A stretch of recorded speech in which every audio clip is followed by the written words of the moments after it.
And hello everyone, welcome back to another CSS tutorial. In this tutorial, we'll be taking a look at media queries in CSS.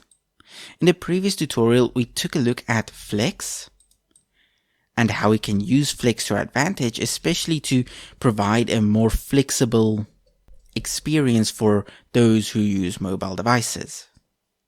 However, this is just one of the many ways you can use to make your website more mobile friendly. Another way we can do this is by using media queries. And this adds a rule in CSS that says once maybe a screen width is a specific width, do this with a specific element. Or if a screen is a specific orientation, do this. And this allows you to make your website the perfect website for mobile devices to be on. So to just give you a basic example, let's maybe have this here. And I'm going to remove the styling from it. There we go. So we have banana. Now we're going to have background color of red. To this way, what you can do if the screen is less than a specific required size, we can do this. At media, screen, so we're selecting the screen as the thing we want to monitor, and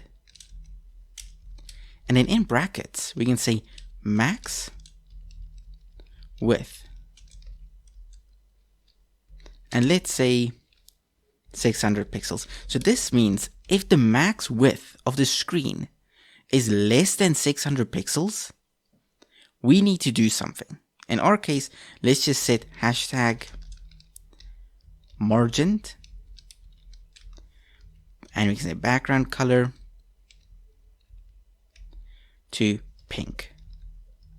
In our case, our width here is already less than 600 pixels. However, if I were to resize this to be a bit bigger, there we go. Now, because it is bigger than 600 pixels, it will be red. But as soon as it reaches underneath that, it will become a lot smaller. And of course, the only reason my thing looks this big or changes to pink this quickly is because I'm zoomed in very much. If I zoom out, you'll notice it is red. If I make this the original size and I were to go like this, then this would be the actual 600 pixels where it would finally break. Another thing you can do is just remove this screen part entirely, save it, and the rule will still work perfectly fine. So if we go like this, it will still work as expected. I'm going to make this 300 pixels. That's a bit better, because that means, yeah, okay. Now this is especially great if you maybe need to hard set how big something should be. So in our case, we can say, if they have a screen bigger than 300 pixels, we want to set this here to be of width of 600 pixels. So at most, this should be 600 pixels in width. But once they reach 300 pixels here, we want to set the width to rather be 100%. And this will give it a more scalable width. So if we were to go like this, you'll notice it just stops growing at some point. But if we go like this, and you'll actually notice we can scroll here because it is actually overflowing. It's a little bit big, but this is just as an example. But as soon as we go like this, it is now no longer going to overflow. It is going to be stuck to 100% of the width and not stuck to 600 pixels as a number. Now you can of course specify more values than just this. We can go and say, okay, not just this, but, and we can say, and we add more things. Let's say min height. So if the minimum height of this is, let's say 200 pixels, then execute this. So this will then follow both of these values. And actually let's make this max. Otherwise it will kind of just be confusing. Alright, then in this case, if I were to open up this here, as you'll see, once both of those parameters are met, this will execute. So if this and this happens, then yeah, do this. But we can also add an or by going comma, and then going here and maybe saying minimum width of 600 pixels. So if the minimum width, that means if the screen is at least 600 pixels or bigger, then run this.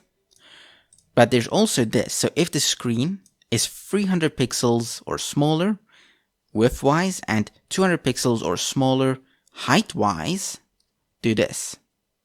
So this will still work as expected.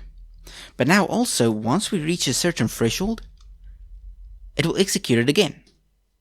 So by doing this, we can really make your things powerful, because it's either these two or this one here.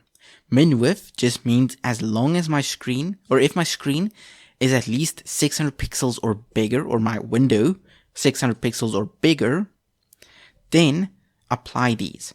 Or if my max width is 300 pixels or less, or 200 pixels or less, height-wise, this one, execute it as well. But because these are AND, if I were to do this, and then to resize it this way, it will change out of that because these two are AND. When it's AND, both of the parameters need to be true. When it's OR, aka comma, when it's OR, only one of the parameters, either this one or this big one here, needs to be met. Now there's of course a lot more a person can teach you about media queries, how to use them efficiently, effectively, whatnot. But just know that media queries are insanely powerful, and I believe with even just this little bit of basic knowledge I've given you, you can do just about anything to make your device or your website work perfectly on almost any screens that you may come across. Thank you all for watching. I hope you all enjoyed, and I will see you all again in the next CSS tutorial.